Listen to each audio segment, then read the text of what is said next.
Hey, I'm Daniel. I spent 20 years as a professor of religious history. Then I discovered something that cost me my career, but I couldn't keep it to myself. What Spinoza found, it changes everything you think you know. Here is what the Vatican has hidden for 800 years. The word purgatory does not appear anywhere in the Bible. Not once. Not in the Hebrew scriptures. Not in the Greek New Testament. Not in any document written in the first century of the Common Era. And Spinoza found the exact moment it was created. Who created it, when, and how it became the engine of the largest financial operation in medieval Christianity. I want to be precise about what kind of argument I am making. This is not a theological argument. I am here to show you a document trail, a specific sequence of texts with names and dates and financial records attached to each one that begins with a question no one ever asked from the pulpit and ends with a building. The most famous building in Christendom, paid for in substantial part by certificates promising relief from a place that did not have a name in any Christian text before the year 1170. Before I show you the first document, I need you to understand what it means when something is simply not there. The noun purgatorium, purgatory as a place, a specific location with rules governing entry and exit, with a mechanism through which the living can assist the dead. That noun does not appear in any Christian text before the late 12th century, not in Origen, not in Augustine, not in Gregory the Great, not in any council decree from the first 11 centuries of the Church's existence. The word is not there. There is a specific date I want you to hold in mind while we go through what came before it. 1343. Keep it. Now let me show you what the fathers of the Church actually said. Because what they said, and what they did not say, is the foundation of everything that follows. Origen wrote in the 2nd and 3rd centuries. One of the most intellectually ambitious theologians of the early Church, a man who read the Hebrew scriptures in Greek translation and wrote commentaries on nearly every book of the Bible. He had a concept of purification after death, a universal fire through which souls might pass. But here is what Origen's concept did not include: the Church as intermediary.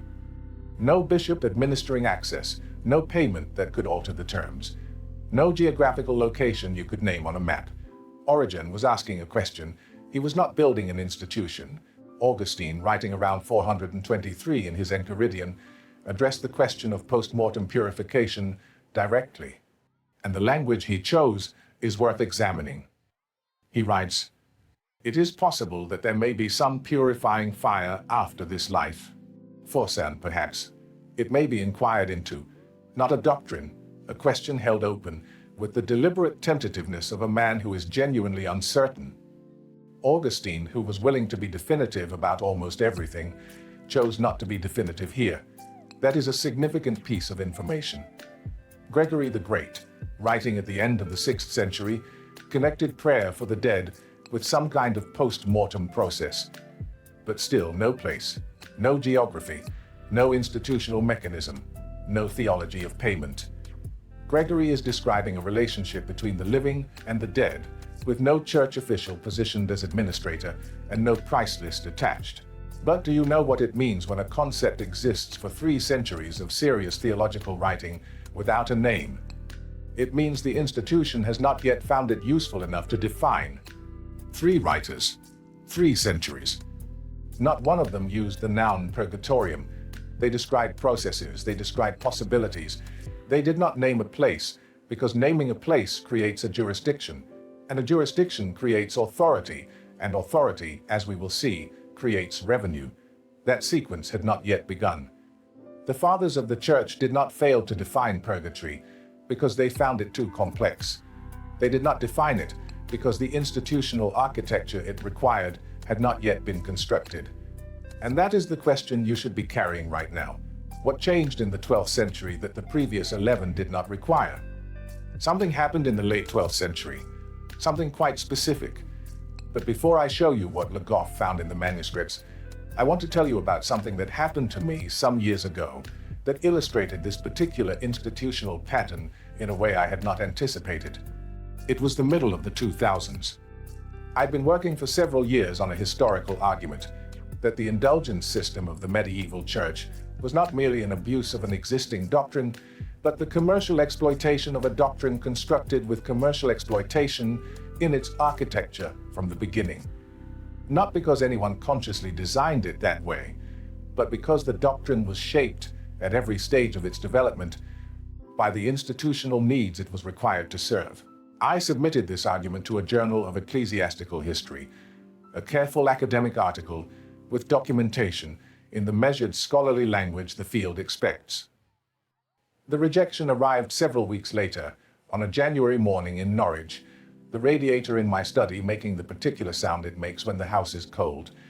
The letter was brief, outside our current editorial focus. I put it down on the desk and sat with it. A colleague called me sometime afterward. He had heard something through the kind of conversation that happens in corridors rather than minutes. The journal had chairs, endowed academic positions, with ties to a foundation that had links, indirect but traceable, to the Vatican. Nothing dramatic. Simply, the kinds of articles the journal found publishable tended to be the kinds that the foundation found acceptable, and the foundation found my argument unacceptable. What I felt was not primarily anger. What I felt was recognition.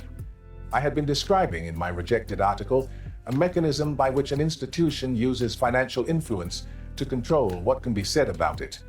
And I had just experienced a contemporary version of exactly that mechanism, the same architecture, 8 centuries later, still operational. The doctrine I was examining, and the forces suppressing my examination of it, were operating by exactly the same structural logic. That is not a metaphor. That is the pattern Spinoza documented, right? Let me get back to the 12th century, because this is where the invention happens, and the documentary evidence is precise. Jacques Le Goff was a French medievalist, one of the finest of the 20th century. His 1981 study, translated into English in 1984, is titled The Birth of Purgatory. Le Goff traced the noun purgatorium through every theological text from the first 11 centuries of Christianity he could locate. Adjectival forms existed: purgatorial fire, purgatorial punishment. Process language existed. But the noun, the substantive that creates a location, that turns a process into a named place you can enter and exit, does not appear before approximately 1170. Peter the Chanter and Alan of Lille are among the first documented uses. Both writing in Paris in the circle of the nascent universities, the year is specific. The manuscripts survive. Le Goff found them, and the argument is difficult to refute on the textual evidence. 3 things happened in the 12th century that made this invention necessary. All 3. The first is the imagination. In 1149, a text called the Visio Tenubdali, the Vision of Tenubdal, began circulating across Europe. A soldier from Ireland falls unconscious and experiences a detailed vision of the afterlife, specific places, specific conditions, different populations, different levels of suffering. Within a generation, copied in over 150 manuscripts, translated into 14 languages, people were reading about a detailed geography of the afterlife. The popular imagination was already constructing the architecture. Theology had not yet given it a name. The second is the scholastic project. Peter Lombard, whose 4 books of sentences became the standard theological textbook of medieval universities, required systematic answers to systematic questions. If every soul that died imperfectly purified went neither to heaven nor to hell, where exactly did it go? The scholastic method demanded a clear noun, a clear location, a clear set of conditions. Vague process language did not serve a curriculum built on definitions. Purgatorium served it perfectly. The third is the one Spinoza would have identified first. By the 12th century, the Church had an elaborate system of penance, confession, absolution, assigned satisfaction. But what happened to someone who died with unperformed penance, still outstanding? If the system could be extended into the afterlife, if the Church could claim jurisdiction over souls in a defined place, subject to defined rules, accessible to defined interventions, then the authority of the institution became, in a very precise sense, unlimited. It extended beyond the grave, beyond death, beyond any possibility of appeal or verification. The word purgatorium was coined by the institutions that needed it. That is Le Goff's argument, and the documents support it. What I'm about to show you about 1343 will change how you think about any institution that manages your fear of death. I want you to pay attention to the language of the document, because the language matters more than any paraphrase I could offer. Pope Clement VI, November the 27th, 1343. A papal bull called Unigenitus Dei Filius. Clement spent lavishly, lived grandly, and was unembarrassed about both. His papacy was also a period of theological consolidation, specifically the formal construction of a mechanism that had been operating somewhat informally for 150 years. The bull Unigenitus does this with striking precision. The argument, Christ and the saints, through their extraordinary merit, accumulated a treasury of spiritual good exceeding what was necessary for their own salvation. This excess belongs to the Church. The papacy administers it as a kind of spiritual bank, and the papacy can draw on that treasury through the mechanism of the indulgence to reduce the time a soul must spend in purgatory. Hold that structure for a moment. The Pope controls a treasury of merit. The Pope can grant access to that treasury as an indulgence on behalf of souls in purgatory. And that access, the practical logic of the system immediately requires, can be offered in exchange for something. The explicit monetization comes later, but the financial architecture is complete in 1343. The infrastructure for converting a theological concept into a commercial product has been built. The noun coined around 1170. The bank opened in 1343. What comes next is simply the banking operation. I spent some time in the early 2000s in a reading room with microfilm. Cold fluorescent light, the hum of the ventilation, the machine in the corridor dispensing something it was willing to call coffee.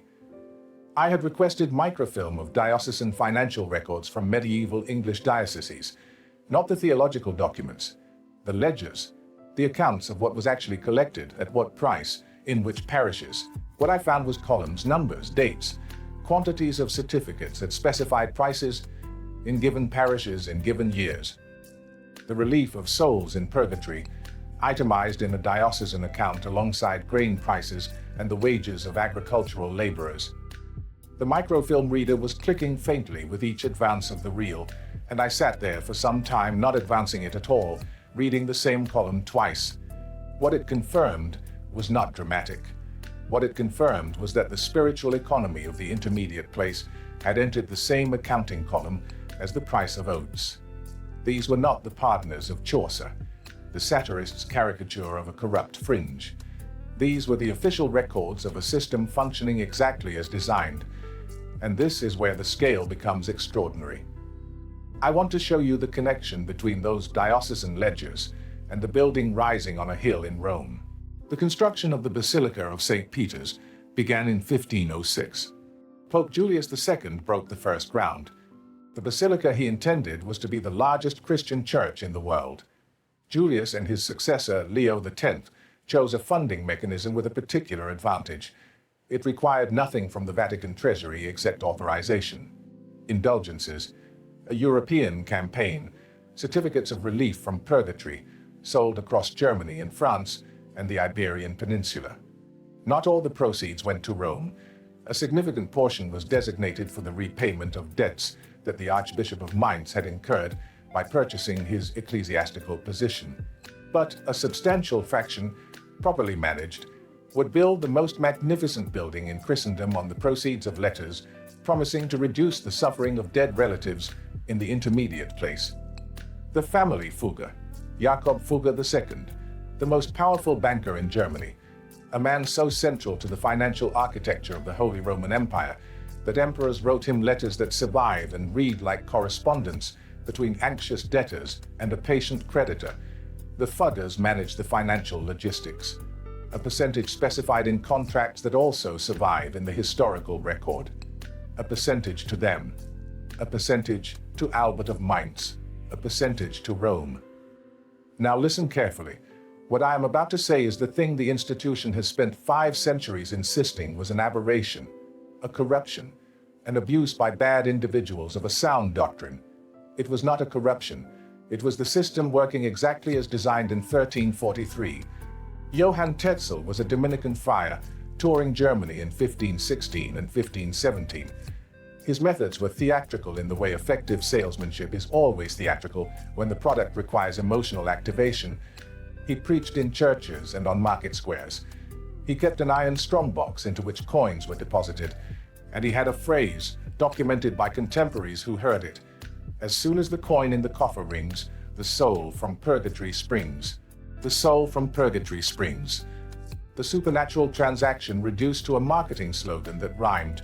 Whether this represents cynicism or simply the inevitable end of a process that had been moving in one direction since a theologian in Paris first wrote Purgatorium around 1170. I'm genuinely not certain. Perhaps both. But I want you to notice something about that slogan. It assumes the mechanism works. It assumes the Treasury of Merit is real, that the Pope controls it, and that a coin can activate it. Every one of those assumptions was installed by the Bull of 1343. Tetzel did not invent the product. He was the salesman for a product the institution had been constructing for 150 years. Then someone read the documents. His name was Martin Luther. He was 33 years old, a lecturer in theology at the University of Wittenberg. He had questions. I used to teach the Reformation in the seminary in Norwich in the 1990s. With a curriculum and students and the particular responsibility of presenting material accurately, without always presenting it with complete honesty about what it implied. One year, somewhere in the middle of that decade, I was teaching Luther's 95 Theses when a student in the third row asked me something that interrupted my prepared answer. She had said almost nothing for 3 weeks of the course, and she asked, "But why did Luther care so much about indulgences specifically? Why was that the particular thing?" I started the answer I had given before, the historical context, the mind's debts, the Fugger arrangements, the timing with St. Peter's, and then I stopped. Because I could see that this was the answer about the occasion and not the answer about the cause. The honest answer was more direct. Luther cared about indulgences because Luther had read the documents, not just the authorizations and the bulls. He had read the Bible, and he had found what any careful reader finds who approaches the Bible without the institutional tradition arriving first. The absence, the complete absence of the word, the concept, the mechanism, not there, not in Paul, not in the Gospels, not in the Hebrew Scriptures. A noun coined around 1170, a treasury created in 1343, a commercial infrastructure built in the 1500s to finance a building in Rome that had nothing to do with Scripture. Luther's Theses 25 through 29 go to the foundation rather than the abuse. They argue that the Pope has no authority over purgatory, not that the system has been misused, that the Pope, the successor of Peter, the holder of the keys, has no jurisdiction over souls in the afterlife, because there is no text in Scripture that grants it, because the authority was assumed without textual foundation, because the doctrine of purgatory is a doctrine constructed by institutions that needed it, and the authority those institutions claimed over the souls it contained is therefore equally constructed and equally without foundation. This is the Spinozan argument. 150 years before Spinoza systematized it, Luther was reading the documents the way Spinoza would later codify as a method, carefully in the original languages without the institutional interpretation arriving first. The same procedure, the same conclusion. The Council of Trent met between 1545 and 1563. Its purpose was to respond to the Reformation without conceding Luther's points.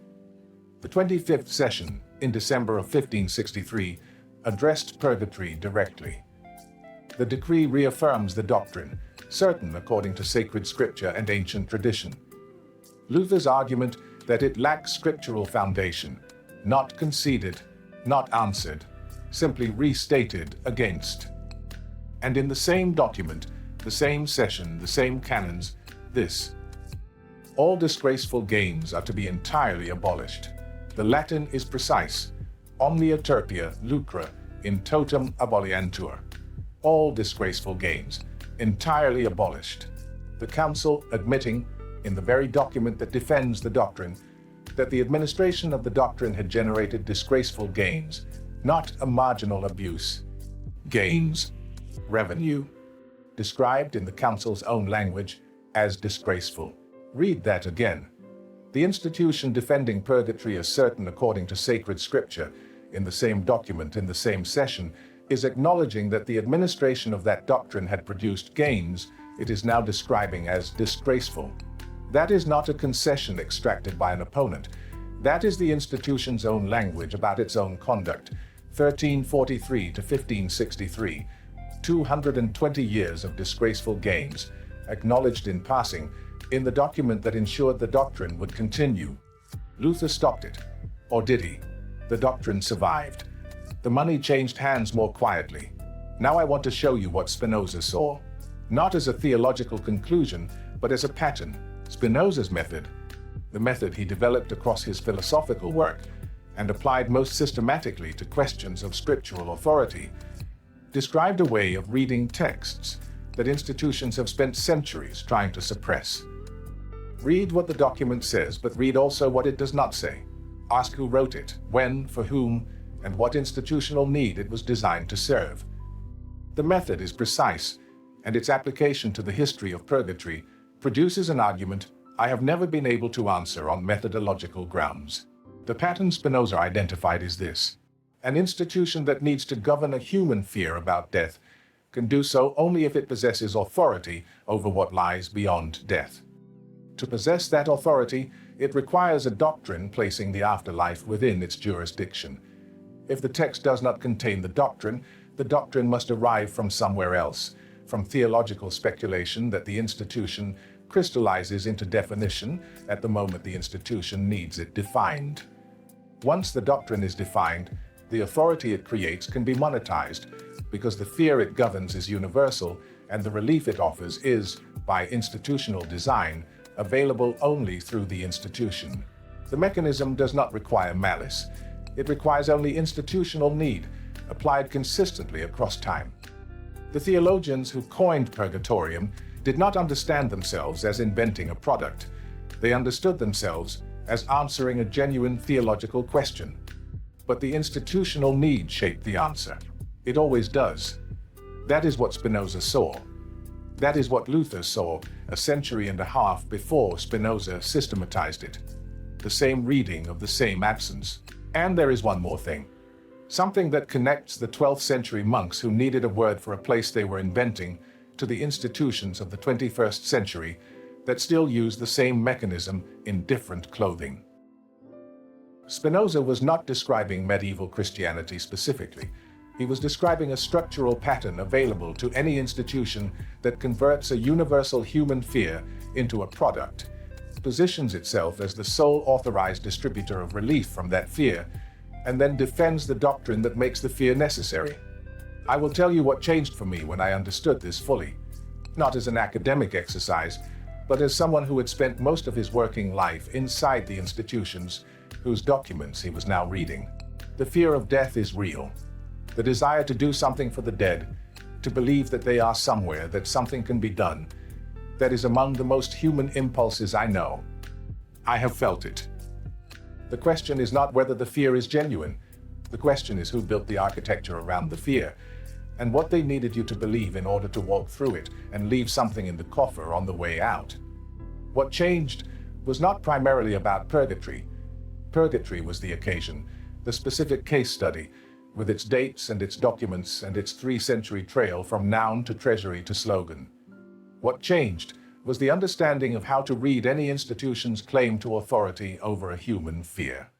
To ask, when was this doctrine formulated, in what circumstances, and what did the institution require it to justify? The evidence has never been hidden. Le Goff's book is in libraries. The bull Unigenitus is in published collections of papal documents. Luther's 95 theses are freely available in translation. The decree of the 25th session of the Council of Trent, with its omnia, turpia, lucra, is in every major collection of conciliar documents. What was hidden, what the institutional church spent 800 years managing with considerable precision, was not the documents but the instruction to read them in sequence, without the institutional interpretation arriving first. The instruction to ask, when did this word first appear, and why then, and who needed it? That instruction is what Spinoza recovered. Read the documents. Bring nothing to them except the questions Spinoza brought. Who wrote this, when, for whom, and what were they trying to establish? The trail is there. The noun appeared around 1170. The Treasury was created in 1343.